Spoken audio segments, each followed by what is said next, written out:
ನಾನು ಮಾಜಿ ಸಂಸದರಲ್ಲಿ ಹಾಲಿ ಶಾಸಕರಲ್ಲಿ ಕೇಳ್ತೀನಿ, ನಿಮ್ಮ ಮನೆ ದೇವ್ರ ಮುಂದೆ ನಮ್ದು ಯಾವುದು ವೈಯಕ್ತಿಕ ಹಿತಾಸಕ್ತಿ ಇಲ್ಲ. ಇದು ಬೇರೆ ಬೇರೆ ಬಿಸ್ನೆಸ್ಗಳಿಗೆ ನೀವು ಪಾರ್ಟ್ನರ್ಶಿಪ್ ಕೇಳಿದ್ದೀರಲ್ಲ. ಯಾರು ಬ್ಯಾಂಗ್ಳೂರು ಟಫ್ ಕ್ಲಬ್ ಹತ್ರ ನಿಮ್ಮ ನೆಗೋಸಿಯೇಷನ್ ಮಾಡ್ಕೊಂಡಿದ್ದೀರಲ್ಲ.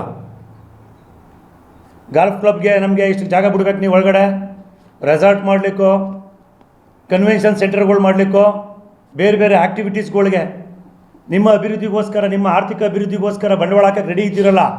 ಅದನ್ನು ಮುಕ್ತವಾಗಿ ನಿಮಗೆ ಶಾಸಕರಿಗೆ ನೇರವಾಗಿ ಕೇಳಲಿಕ್ಕೆ ಇಷ್ಟಪಡ್ತೀನಿ. ಭಾಳ ಸತ್ಯವಂತರು, ಭಾಳ ನೀತಿವಂತರು ಈ ತಾಲೂಕಿನಲ್ಲಿ. ನಂತರ ನೀತಿವಂತರು ಯಾರೂ ಇಲ್ಲ ಅನ್ನೋದು ಈ ತಾಲೂಕಿನಲ್ಲಿ ಮುಂದಿನ ದಿವಸ ಜಗಜ್ಜಾಹಿರ ಆಗುತ್ತೆ. ಯಾವ್ಯಾವ ಟ್ರಸ್ಟು ಜಾಗಗಳನ್ನ ನುಂಗ್ಲಿಕ್ಕೆ ಹೊರಟಿದ್ದೀರಾ, ಯಾವ್ಯಾವ ವಿದ್ಯಾಸಂಸ್ಥೆಗಳ್ನ ಮಂಜೂರಾಗಿರೋ ಜಾಗಗಳನ್ನ ನುಂಗಕ್ಕೆ ಕೊಟ್ಟಿದ್ದೀರಾ, ಎಲ್ಲೆಲ್ಲಿ ನಿಮ್ಮ ಇಟಾಚಿ JCBಗಳು ತಾಲೂಕಲ್ಲಿ ಕೆಲಸ ಮಾಡ್ತಾಯಿದೆ, ಎಲ್ಲ ಮಾಹಿತಿ ಇದೆ. ಇವತ್ತಲ್ಲ ನಾಳೆ ತಾಲೂಕಿನ ಜನ ಪ್ರಶ್ನೆ ಮಾಡ್ತಾರೆ. ಅದೇನಾರ ಮಾಡ್ಕೊಳ್ಳಿ, ನಿಮ್ಮ ಹಣೆ ಬರ.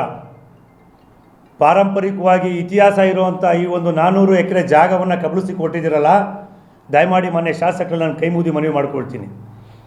ತಾಲೂಕಿಗೆ ಮತ್ತೊಂದು ಹೋರಾಟಕ್ಕೆ ನೀವು ನಾಂದಿ ಆಡಲಿಕ್ಕೆ ಹೋಗಬೇಡಿ. ಈ ಜಾಗ ಉಳಿಸಿ. ಯಾವುದೋ ಜನ್ಮದನ್ನು ಹಲವಾರು ಪತ್ರಿಕಾಗೋಷ್ಠಿಯಲ್ಲಿ ಹೇಳಿದ್ದೀನಿ. ನೀವು 2ನೇ ಬಾರಿ ಶಾಸಕರಾಗಿರೋದು, 1ನೇ ಬಾರಿ ಶಾಸಕರಾಗಿದ್ದು ಯಾವುದೋ ಜನ್ಮದ ಪುಣ್ಯ ನಿಮ್ಮದು. ಯಾವುದೇ ಹೋರಾಟ ಇಲ್ದಲೇ ಬಂದವರು ಎಷ್ಟೆಲ್ಲ ಆಸ್ತಿ ಮಾಡಿ ಏನು ಮಾಡಬೇಕು ಅಂತ ಹೊರಟಿದ್ದೀರಾ ಮಾನ್ಯ ಶಾಸಕರ. ನಿಮ್ಮ ವೈಯಕ್ತಿಕ ಹಿತಾಸಕ್ತಿ ಇಲ್ಲ ಅಂದರೆ ದಯಮಾಡಿ ನಿಮ್ಮಲ್ಲಿ ಕೈ ಮುಗಿದು ಮನವಿ ಮಾಡ್ಕೊಳ್ತೀನಿ. ಈ ಜೂಜಡ್ಡ ಕುಣಿಗಲ್ಗೆ ಬೇಡ. ನಿಮ್ಮ ಕನಕಪುರಕ್ಕೆ ತೊಗೊಂಡೋಗಿ, ಪಾಪ ಅಲ್ಲಿ ಅಭಿವೃದ್ಧಿ ಆಗಲಿ, ಆರ್ಥಿಕವಾಗಿ ಅವ್ರ ಅಭಿವೃದ್ಧಿ ಆಗಲಿ. ಇಂಜಿನಿಯರಿಂಗ್ ಕಾಲೇಜು ಕನಕಪುರಕ್ಕೆ ಬೇಕು, ಮೆಡಿಕಲ್ ಕಾಲೇಜ್ ಕನಕಪುರಕ್ಕೆ ಬೇಕು, ಏರ್ಪೋರ್ಟ್ ಕನಕಪುರಕ್ಕೆ ಬೇಕು. ದಂಧೆಗಳು ಜೂಜಡ್ಡಗಳು ಕುಣಿಗಲ್ಗೆ ಬೇಕು. ಯಾಕೆ? ರಂಗೋಲಿ ಬಿಡಿಸ್ಕೊಂಡು, ಇಸ್ಪೀಟ್ಗಳು ಆಡಿಸ್ಕೊಂಡು, ಜೂಜಡ್ಡಗಳು ಆಡ್ಕೊಂಡು, ಜನಗಳನ್ನ ಮನೆ ಹಾಳು ಮಾಡ್ಕೊಂಡು ನೀವು ರಾಜಕೀಯ ತೇಳು ತಿರ್ಸ್ಕೊಳ್ಲಿಕ್ಕ? ನೀವೊಬ್ಬರು ಎಜುಕೇಟೆಡ್ MBBS ಗ್ರ್ಯಾಜುಯೇಟ್, ನೀವು ಡಾಕ್ಟ್ರು ಪ್ರವೃತ್ತಿಲಿ. ಇಂಥ ಜೂಜಡ್ಡಗಳನ್ನ ತೊಗೊಂಬಂದು ಕುಣಿಗಲ್ ತಾಲೂಕಿನ ಜನಗಳನ್ನ ಮನೆಗಳನ್ನ ಹಾಳು ಮಾಡ್ಲಿಕ್ಕೆ ಕೊಟ್ಟಿದ್ದೀರಲ್ಲ ನೀವು. ನಿಮ್ಮ ವೈಯಕ್ತಿಕ ಹಿತಾಸಕ್ತಿಗೋಸ್ಕರ, ನಿಮ್ಮ ಆರ್ಥಿಕ ಅಭಿವೃದ್ಧಿಗೋಸ್ಕರ. ಯಾವ ರೀತಿ ಆರ್ಥಿಕ 500 ಕೋಟಿ ಆರ್ಥಿಕ ಅಭಿವೃದ್ಧಿ ಆಗುತ್ತೆ? 500 ಕೋಟಿ ನಮಗೆ ರೆವಿನ್ಯೂ ಯಾವ ರೀತಿ ಆಗುತ್ತೆ ರೀ? ನನಗಿರೋ ಮಾಹಿತಿ ಪ್ರಕಾರ ಲೈವ್ ರೇಸ್ ನಡೆಯೋದು ವರ್ಷಕ್ಕೆ 50 ದಿವಸ, ವರ್ಷಕ್ಕೆ 50 ದಿವಸ ನಡೀತದೆ.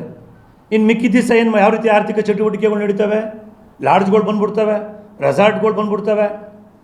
ಪಾಪ ರೆಸಾರ್ಟ್ಗಳಿಗೋಸ್ಕರ ಸುತ್ತಮುತ್ತ ಜಾಗ ತಗೋತಾ ಇದ್ದೀರಲ್ಲ, ಹೈವೇ ಅಕ್ಕಪಕ್ಕ ಎಲ್ಲ. ಪಾಪ ಯಾರ ರೆಸಾರ್ಟ್ ಬರ್ತವೆ? ನಿಮ್ಮ ಕುಟುಂಬದ ರೆಸಾರ್ಟ್ಗಳ್ಗೆ ಬರೋವಂಥದ್ದು. ಈ ಥರ ಲ್ಯಾಂಡ್ ಲೂಟಿ ಹೊಡಿಬೇಕು ಅಂದಿದ್ರೆ. ನೈಜ ನಿಖರ ಸುದ್ದಿಗಾಗಿ ಜನಶಕ್ತಿ ನ್ಯೂಸ್ ಚಾನೆಲ್ಗೆ ಸಬ್ಸ್ಕ್ರೈಬ್ ಆಗಿ, ಬೆಲ್ ಐಕಾನ್ ಒತ್ತಿ.